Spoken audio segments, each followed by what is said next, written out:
ASEAN Centrality is not a magic incantation whose mere evocation makes all our dreams come true.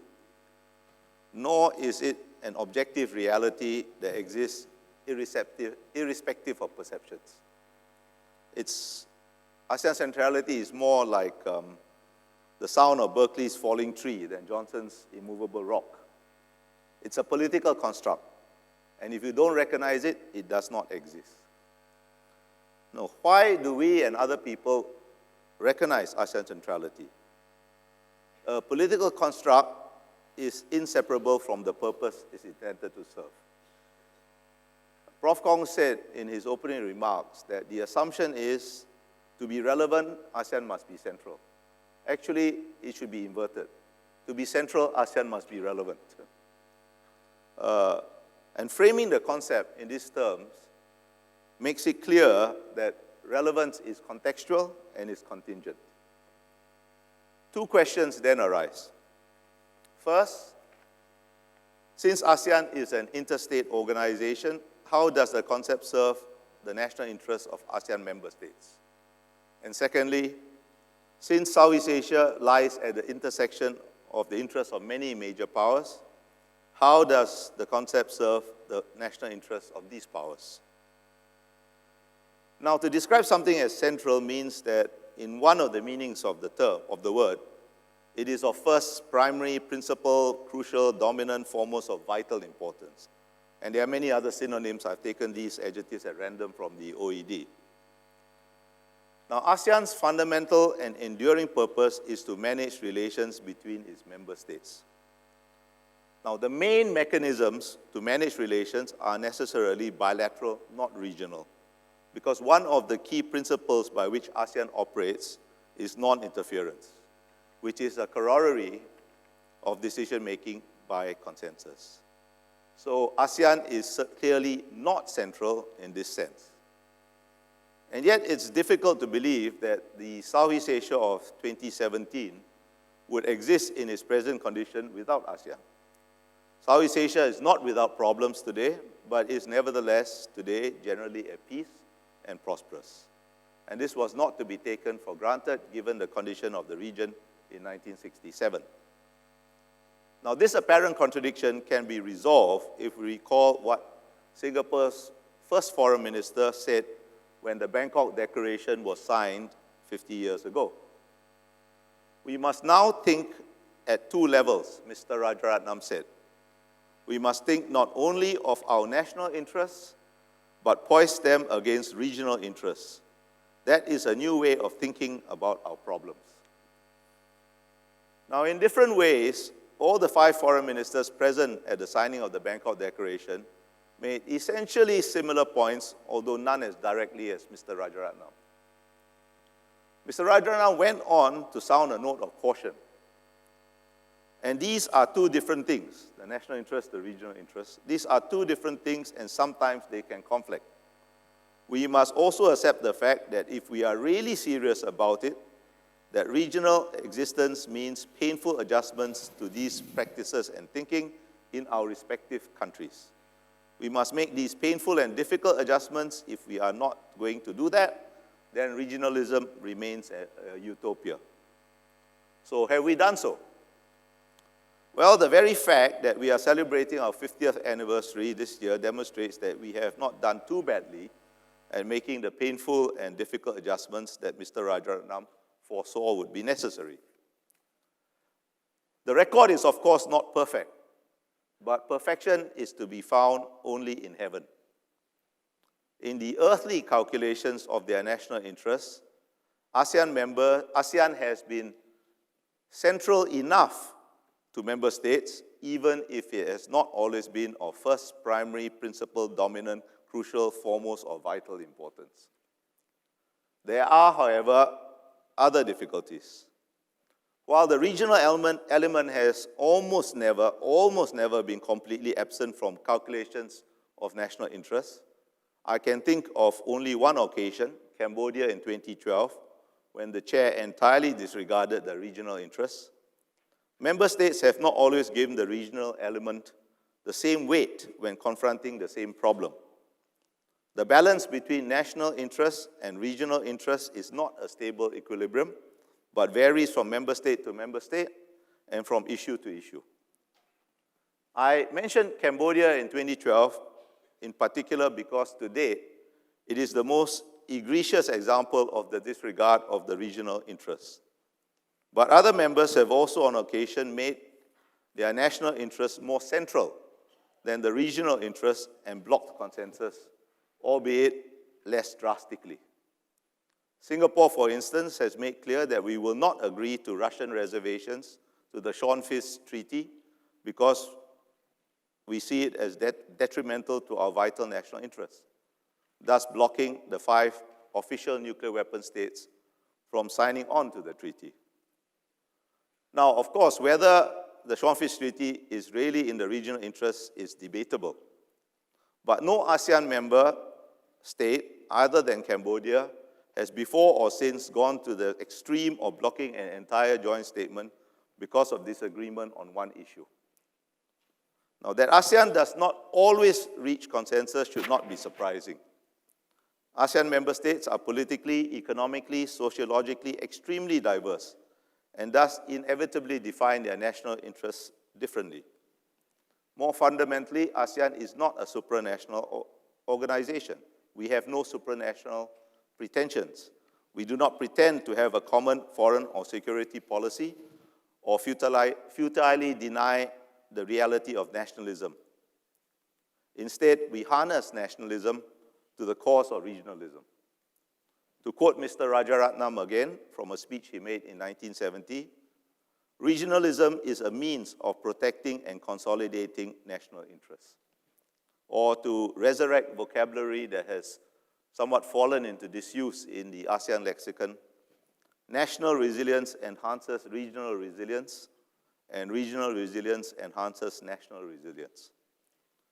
Not denying the reality of nationalism, harnessing and not brushing aside or trying to suppress nationalism is the essential reason why ASEAN has survived where earlier experiments in regional organization have floundered. And this is crucial because as a strategic link, almost the midpoint, and midpoint is another meaning of central, between the Pacific and Indian Oceans, Southeast Asia cannot escape great power competition. The states of the region are at continual risk of falling prey to great power machinations. Whatever their other differences, the one value all nationalists hold in common is autonomy. By managing relations between its member states, ASEAN is the vehicle whereby its members try to preserve autonomy amidst great power competition. The record is again far from perfect, but I think member states would have been far worse off, would not have weathered all the tumultuous vicissitudes of the Cold War, which in Southeast Asia was actually quite hot. Not all the vicissitudes of Sino-Soviet proxy conflict, insurgency, and subversion as successfully without ASEAN. But it must be considered that the downside, the necessary price of regionalism based on the reality of diverse national interests, is tolerating a certain degree of incoherence. This is not always a bad thing. Now, how other powers regard ASEAN centrality also varies from issue to issue. At the ASEAN-China Special Foreign Ministers meeting held in Kunming in June 2016, a senior Chinese official bluntly told the ASEAN foreign ministers that on the South China Sea, ASEAN was not central. Now, this was an unusually direct, but not entirely exceptional example of a general attitude. To the US and EU, for example, ASEAN was clearly not central to their approach towards Myanmar under military rule, although they were more polite in making this known. All the major powers profess respect for ASEAN centrality. Do they really mean it?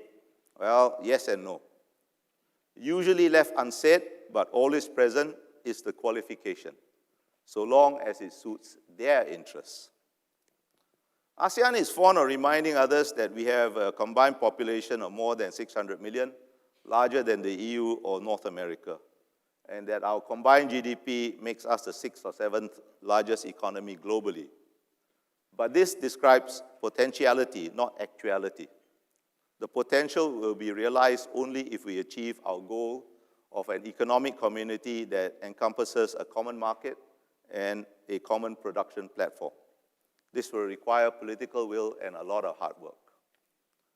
If the major powers consider ASEAN central, it is not because of our strategic weight, but because of our relative strategic weakness. This makes ASEAN an occasionally useful instrument to advance their national interests, great power national interests, while ensuring that ASEAN cannot block their most vital designs. This is a harsh reality, but it is not an unusual reality. It is formalized, the same reality is formalized in the veto powers of the 5 permanent members of the UN Security Council. It is a reason the UN survived, whereas its predecessor, the League of Nations, did not. And this is the reason why the major powers support ASEAN-created forums like the ARF and EAS. By the way, APEC is not an ASEAN-created forum. It is the reason the major powers accept ASEAN-defined regional norms, such as the Treaty of Amity and Cooperation. In short, it is the reason why ASEAN is central. ASEAN suits the interests of the major powers. I do not think any major power wants to destroy or divide ASEAN. Of course, ASEAN would suit major power interests even better if they could capture ASEAN as an instrument of their foreign policy, united and central in their interests. And they have indeed tried to capture ASEAN. Tried, but failed. The 2 issues I earlier mentioned, the South China Sea and Myanmar, are examples. After 2012, ASEAN has maintained a minimal consensus on the South China Sea that does not entirely satisfy either the US or China, or for that matter, does not entirely satisfy all ASEAN members. And on Myanmar, Western powers repeatedly tried to pressure or persuade ASEAN to adopt their approach towards military-ruled Myanmar. Some ASEAN members were tempted to adopt at least some elements of the Western approach, but could not command consensus. So the very diversity of the national interests of member states makes ASEAN difficult to capture in its entirety. And that's why I earlier said incoherence is not always a bad thing. Paradoxically, the limitations to ASEAN centrality keeps ASEAN central. That is to say, at least minimally autonomous. And throughout its history, ASEAN has frustrated all major powers and continually slipped from their grasp. ASEAN does not always get its way, but neither have the major powers entirely had their way either. We have never been without agency. So can ASEAN continue to remain central in this modest sense? Well, the post-Cold War regional environment has become more fluid as the US and China, which are neither natural partners nor unqualified adversaries, grope towards a new modus vivendi. The US-China balance will eventually become more symmetrical. But there is no sign that the US or its East Asian allies like Japan will withdraw from Southeast Asia. The very fluidity and dynamism of developments gives ASEAN the possibility of maneuver to remain central. Of course, whether we will be clever and nimble enough to take advantage of the opportunities is another matter. The greatest challenges are internal, not external. The domestic political environments of several ASEAN members have become more complicated, complicating their calculations of national interests. With expansion, it has become more difficult to reach consensus. The ASEAN way has become more rigid. Not every new member has internalized the need to balance, the need for balance between national and regional interests, as did the original 5 members. Great power competition in Southeast Asia is as much perhaps even more psychological as material, a mind game. The key point I tried to make is that ASEAN centrality is not one thing, but many things. Centrality is a supple, shape-shifting concept capable of continual adaptation. ASEAN will lose centrality only if we lose confidence in our own agency to make painful and difficult adjustments that will continue to be necessary. Thank you for listening to me.